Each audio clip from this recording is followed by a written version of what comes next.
This video is sponsored by Squarespace. Whether you need a domain, a website or online store, make it with Squarespace. Gotcha. What's up, everybody? What's up, everybody? Peter McKinnon here, and today that's kind of my thing. Whatever you think of Peter McKinnon as a creator, it's difficult to deny how successful he's been. Having set up his YouTube channel in 2016, within 9 months he had hit 1 million subscribers, and as I make this video it looks like he's about to hit 3 million. He attributes his success to a number of factors, but a prominent one is a mantra he lives by, and one he encourages his followers to also adopt, and it's this: Done is better than perfect.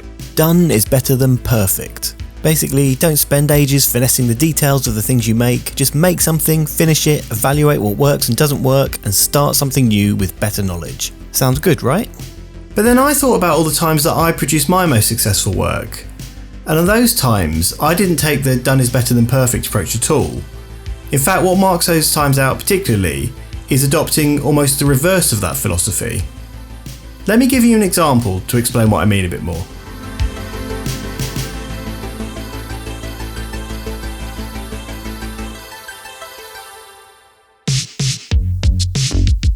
Back in 2007, I did a small design job, an invite and a catalogue for an artist show at the Corn Exchange Gallery in Edinburgh. Although just a simple brief, I decided it would be interesting to try to mirror the themes of the artist's work in the actual format of these printed pieces. The items themselves became conceptual.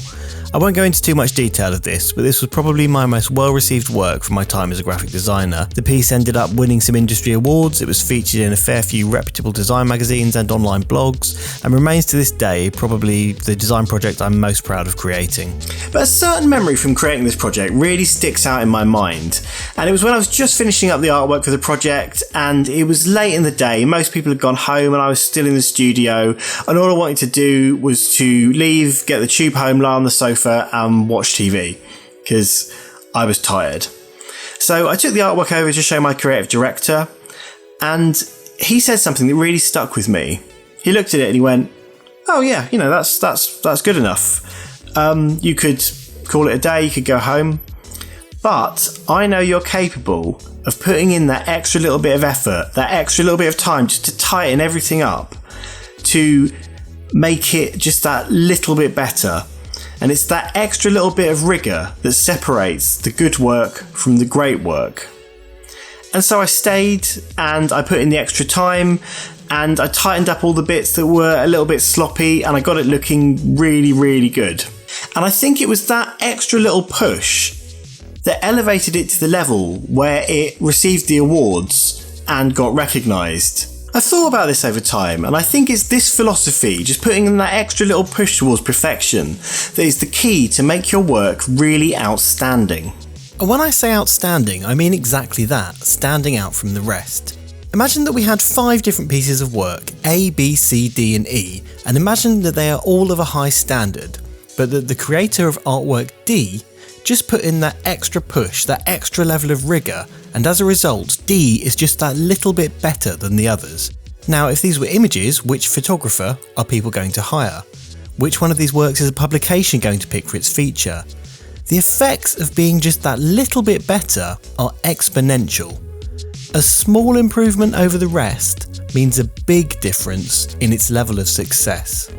So does this mean that the done is better than perfect philosophy is bad advice? Is Peter McKinnon wrong? Well, not really, because it's more complex than a simple binary choice between quantity and quality. Back when I was on my MA, my tutor ran a filmmaking project, and I had never done anything quite as intense as what I did on that project. There was about 10 of us and we were given a brief: make a film exactly 1 minute long, and we had 1 week. So we had to devise a concept, plan it, film it, edit it and have it ready to show for the next session. So 1 week later we all showed up and screened our films. The tutor then ripped into our films, harshly critiquing every little detail and telling us everything that was wrong with them. We then had to go and make another 1 minute film starting from scratch, and again within the space of only a week. This happened again and again and again until we had been doing this for 7 weeks and made 7 1-minute films. Some of the films I made on that project were a lot better than the others, none are amazing, But I'll tell you something, I have never learned more in such a short period of time as when I was doing that project.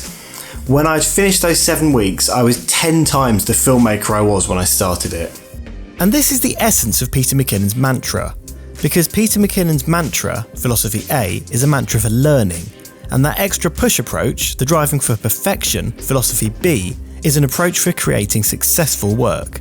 And Philosophy A affects the efficiency of Philosophy B. The more of Philosophy A you practice, the more effective Philosophy B will become.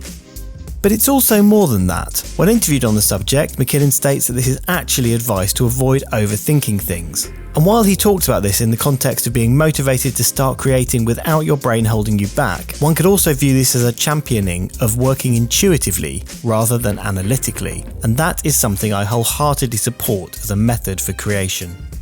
But there's an important lesson here regarding the learning aspect of this. Don't run before you can walk. If you venture into client work, you must have the skills first, otherwise you will damage yourself. I know this from experience. A long time ago, suffering from the Dunning-Kruger effect, a cognitive bias I made a video on called Why Bad Photographers Think They're Good. You can check that out if you want to learn more about that. I took on some work for some companies before I was really properly ready to do that. And at the time, I thought it was a great opportunity to get my foot in the door. But what actually happened was that I ended up creating substandard work and as a result, never got hired again or recommended by those companies. And this is the problem with clients. They don't think about the level you're at and that if they hired you again 10 years down the line, they'd be hiring a very different photographer, a much more capable and experienced one. They just think, that Jamie Windsor's a bit crap, let's not hire him again. And we'd all do the same for other things. If we went to a restaurant and the food was poor, we wouldn't try back there again once the chef had more experience. We just wouldn't go there again, not when there are other places to eat. So learn as much as you can, as fast as you can. And Peter McKinnon's done is better than perfect philosophy is a great way to do this. But as you progress, start to strive for perfection a little bit more. Try just giving that extra little push, putting in that extra bit of rigour, because it's those small attentions to detail that elevates your work above other work, and it's that really creates a big impact on how your work is received. So thank you very much to everyone who supports me on Patreon. Very much appreciate that. You are all wonderful people. I'm basically trying at the moment to see if I can do YouTube full time, and I'm trying to see if I can make up a salary from sponsorship, Patreon, selling presets and ad revenue, and if those 4 things combined can make up enough for me to live on. At the moment I'm kind of somewhere around there. I need to progress with this for a little bit more to see if it's working, but every little bit really helps, so thank you very much for people who support me on Patreon. And also thank you to Squarespace for sponsoring this video, and for all those who have expressed an adversity to me taking on a sponsorship deal. Without that sponsorship, these videos would not be there. And I've had sponsorship offers from other places, but I took one with Squarespace because I do have some integrity and I very much like their product and I believe in their product. And I'm really glad that there are companies like Squarespace who are prepared to use their advertising budget to help creators like me do what I am doing. They don't have any say in the subjects of the videos I talk about. I'm simply making the videos that I would be making, but with a bit of funding to help me do it. So thank you very much to Squarespace for that. And as I said, they're a company that I believe in because I have been using them for years and they've been great. My websites, I'm very happy with them. I'm happy with how easy they are to change. I'm happy with the customer support. It's 24/7. It's really great. I'm happy with how lovely their templates look. You can start up a free trial with them just to see if you like them or not, and you don't have to put in any credit card details or anything. And if you do like them, then you can go to squarespace.com/Jamie Windsor to get 10% off your first purchase. I'll see you later.